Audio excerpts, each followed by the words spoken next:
Hey, what's going on, everybody? It's Dreamy Pisces back to do a video. I wanted to come back and do my quick review of Black Panther. I had an opportunity to go see it on yesterday. So now, yesterday, I'm not gonna lie, when I first left the movie theater, I was sad. I did not feel good. I did not feel like I was rejoicing, like, oh my God, it was such a great movie, well made. I will say that the positives are very, very well made. I liked all of the beautiful clothing, especially the women. I mean, they just looked absolutely beautiful. I loved that sense of African culture that was being brought through in the movies, because that is something that we don't normally get an opportunity to see, even though it is still a Hollywood production. It is not the real thing, but it was a representation of what it was. So I was happy to be able to see that. I enjoyed the fact that they did speak about like T'Challa, once he became the king, he was able to go on the other side to see his father, ancestors, as well as Killmonger being able to see his father, his ancestor. I thought that was a beautiful representation of that. And what other good parts? I just think, you know, the people that played in the movie, they were beautiful, and you know, it was just beautiful to see beautiful people. You know, beautiful people are beautiful, so that's what we see when we watch these movies. Now, oh God, it just made me feel all types of ways, because I be thinking about stuff, and when I watch movies, I try to look between the lines. I try to look beyond the veil of what they're portraying. So first, I want to speak about Killmonger.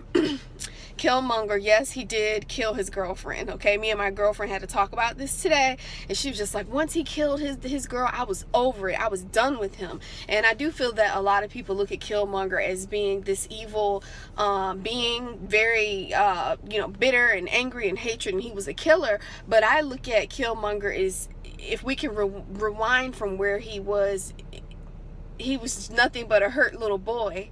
Once upon a time, he was an innocent little boy minding his own business when adults made decisions that transformed his whole entire life, transformed his mind and his heart because of what adults did. He went through a traumatic experience which shaped his mind.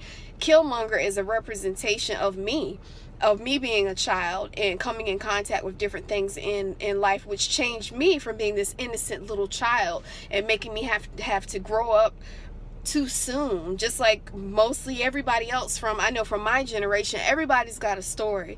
Everybody has trauma that they have dealt with growing up. So, you know, I was more so focused on the fact, yeah, he did turn into this quote-unquote monster, but what shaped that? What created him to turn into this quote-unquote monster? Also, T'Challa. T'Challa was the Black Panther. He was the quote-unquote good guy. They brought him back. They resurrected him like Jesus from his almost grave. And do I think that T'Challa was the good guy? I think that he was a decent person, because he was brought up in Wakanda. You know, mostly everybody that lived in Wakanda was happy because they had everything. You know, they were really literally like chilling in paradise. So why wouldn't he be happy? His father was a king. However, only to find out that everything was the way that it was because his father chose to lie. The ancestors chose to lie. And now what happened? A whole generation, all generations of people were altered because of one person, but two people that chose to keep this hidden truth for the sake of the whole of Wakanda. So you have to ask yourself, did he do the right thing? Did the king do the right thing by leaving the little boy behind to keep his perfect little, you know, box together? Was that the right thing? A lot of people would say, well, yeah, he was thinking about the people in Wakanda. But the thing is, aren't we supposed to think about people everywhere? And, you know, people had told him, you need to share what we have with the world, help the oppression that's going on out in the world. King says, no, we're not going to do that. We're going to keep it right here. Can you blame him? Some people say, hey, you can't allow people to come into your house because they're going to take it over. I do feel like with proper leadership, possibly he could have changed the world if he shared that information. But the story goes, he chose not to. So Killmonger is left in the hood. T'Challa is living the life of paradise in Wakanda. The women were absolutely beautiful and fierce and strong in the movie. It gave off that feminine energy, which was really strong. So that was kind of cool. It also reminded me of the have and the have-nots. You have the small group of people that have it versus, but this is all flipped around, because normally when we talk about the have and the have-nots, we're talking about white people, the white folks that have it, and then mostly all the black people that don't have it. But in this case, it was the black people that had it, and then you have the black people all over the world that are suffering in this oppression that don't have it. So I saw that duality. Let's see what else. But like, I'm not mad at T'Challa, and I'm not mad at Killmonger either, even though he killed his girl, because I just see what can happen to a person, a child that grows up with trauma, and unfortunately he didn't have the mindset to forgive and move on, because he felt like something was stolen from him, which was his family. I have to ask myself, what would I do if I walked into a room and my parent had been slain, and I knew that someone got away? Would I spend my whole entire life trying to make sure that that person pays? Or would I say, oh, I forgive them, and move on with my life? It's a good chance I would be after them, and I probably wouldn't stop. That's me though. That's where I am now in my lifetime. Once upon a time, I would say, oh, they deserve to be forgiven, and I let it go. But you know, where I am now, it's like, if you hurt something of mine, I want you to pay for what you've done. I'm not turning the other cheek. You're going to pay for hurting my loved one. That's how I feel now. Is that right or wrong? I don't know. I don't know. But kind of for me, the days of turning the other cheek about certain things, I just can't do that. Okay, so what else? T'Challa and Killmonger, T'Challa reminds me of my old former self, which was just focused on things, and just in the la la land, just living in the la la land, and being a little bougie and judgmental and kind of stuck up because I hadn't been around certain environments and certain type of people. So T'Challa reminds me of my old former self. Killmonger reminds me of who I am now, which is a little bit rougher around the edges, just because I've been through a whole lot. I've had a lot of experiences to take place that have altered who I am, body, mind, and spirit. So I'm a little bit more along the lines of loyalty and passion and strength and wisdom. And he has a lot of anger. I don't have anger, but I could be angry about the things that have happened to me, but I choose not to. But it's just this more awareness and awareness to know of what's going on.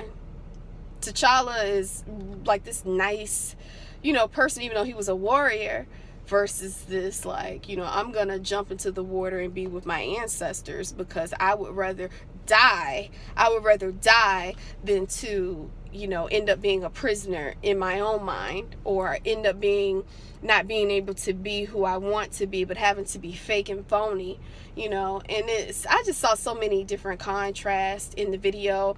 I do feel like the CIA agent, I felt like that was kind of weird, and it's bringing the Caucasian in, they just had him right in the middle, and I'm like, he's a CIA agent. That symbolized the fact that no matter what we try to do, whether it's good or bad with our money, the white man always has his hand in it. The white man is always there. I feel like he was a representation, just to let you know, okay, I see what y'all are trying to do, I see what you're doing, but the white man is always there with his hand in it. And he came into me like the savior, the white savior, by shooting down the weapons that were going out into the world too. Those weapons were going to supposedly stop oppression, and we were, if they had came into certain hands, they would have turned it on the enemy. Who is the enemy? Who is the oppressor? We know that our oppressor is white supremacy. So white supremacy would have gotten shot down. I mean, they would have been knocked down, killed, shot down. Anybody that's on their side probably would have been murdered or put into jail. The tables would have turned if they had have got those weapons. And but then you have to ask, if Killmonger had of became the king, and his plan went on, would it have turned into a military state? Would it have turned into a killing state? Because even though I feel his anger, I totally get that. But what type of king would he have been? Would he have been just a military? If you don't do right, we're going to kill you. Would this that mindset of control still would have infiltrated? Would it have been a mindset of community and unity and tribe, or would it have been a rulership? Because his heart was tainted, and it was full of aggressiveness and hurt and pain. And I feel that a leader, a true leader, and a king, even just a man that's trying to call himself a king, he can't have that much anger and that much bitterness inside of him, because he's going to make rash decisions, and he's going to lead people astray as well. So, you know, the whole thing is like, damned if you do, damned if you don't. And that's kind of how we are today in our society. It's like, no matter what we do, it's like, damned if you do, damned if you don't. And I feel like the only true freedom that we have as a people is spiritually within ourselves, finding that peace and strength within. Because out in the world, man, the world kicks our ass, you know, and we kick our own ass because we are not kind to ourselves, and we're not kind to others, even though it's those of us that are working really hard to break those cycles. But it's so many people that are out here that are just jacked up. So I got a little bit off of topic with that, but I'm trying to think, what was the other part? The second credits, where they brought the white guy out of the hut yet again. I feel like, and I understand they're trying to continue this into another movie, but you know, he walks out of there like Jesus with his beard and stuff, and the movie goes off with him up there. It's like, oh, don't forget, I'm still here. Caucasian is still here. It just don't y'all forget that, you know. Now, it's just a movie, y'all. It's just a movie. People have gotten so hype about it, and you're like, Wakanda forever, Wakanda forever.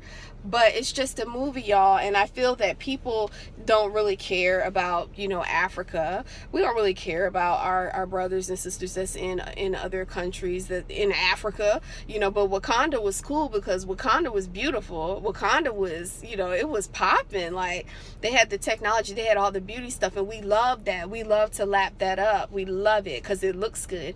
But Africa, the real Africa, we don't want to deal with Africa. We turn a blind eye to Africa. We even say that our ancestors don't come from Africa because we're indigenous Americans that were on this land. And, you know, there they go with that Africa word again. And it's like, are you freaking crazy? So you're trying to tell me none of our ancestral blood is from Africa? Give me a break. And yes, I know that Africa was named after someone else, and you know, but so was the word America. That came from somebody else's name as well. We fuss over the dumbest stuff, because whether we're from Africa or from America or from the Caribbean, we are all the oppressed people. We are all the oppressed people, okay? And no matter how much money we have, we are under this system of white supremacy, and that's a big issue. How do we get out from under it? First of all, Wakanda is not real, okay? It's just not real. But I'm happy that it make people feel some sort of an African culture, but it's not real, and we can't fall for the fakeness of this movie. And I don't know. I mean, it's just not real, y'all. We have to remember who makes the movies at the end of the day, at the beginning of the day. Who is the one that made the movie? Who owns who are the operators of Hollywood? Are these people African centered? Are these people spiritually grounded in love and peace and community and all of that? No, they're not. They're grounded in money, and it's all very exhausting. It really is.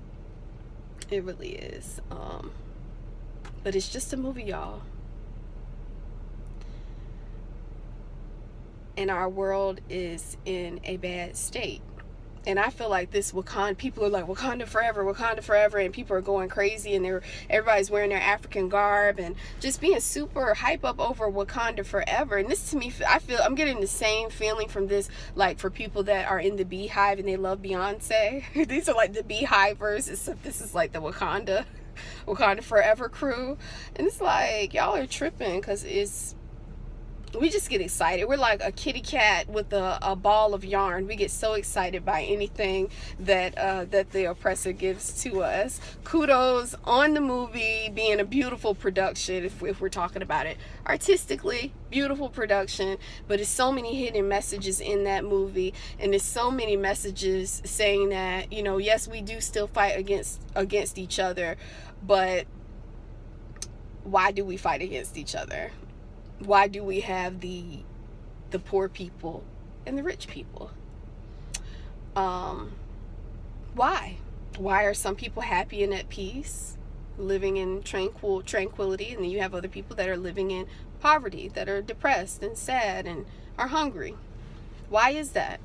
So while we're cheering on this movie, we have to realize that, you know, we've all been bamboozled by white supremacy, and it's been going on for a very, very long time. So don't fall for the okie doke with these movies and these productions, and just because Beyonce gets on stage with a black jacket on, holding her fist up, that doesn't mean that she is all for black rights. Don't get it twisted and think that just because someone gets on TV and they read a quote that they really are caring, because I guarantee you, if they had to make a choice between Africa or African people or African American, indigenous Americans or whatever, and their money, they're going to pick their money every day. They're going to pick their money. They're not, if it's like, hey, me, Sharon in Virginia, I need your help, or keep your own money, I got a feeling they're probably going to be like, too bad, so sad. You should have made better decisions of keeping my money. I don't know. Maybe I'm wrong. Maybe I'm judgmental. But that's it. That's my synopsis of the Black Panther movie. I had more that I wanted to say about it. Just don't fall for the okie doke. It's still a Hollywood production. I don't care. And we got to remember that it's still Hollywood, and they are controlling us. They're controlling our mind with these movies and videos and stuff that they produce, and it affects our mindsets, which affects our behavior, which in turn affects our life. So we just got to keep that in mind, okay? Please, if you want to argue with me about this or whatever, or give a different perspective, I'm open to it. I'm open to it, because I would love to hear what other people have to say. But at the end of the day, did we gain anything, or did we lose money, you know, by supporting this movie? What did we really gain from it? Peace.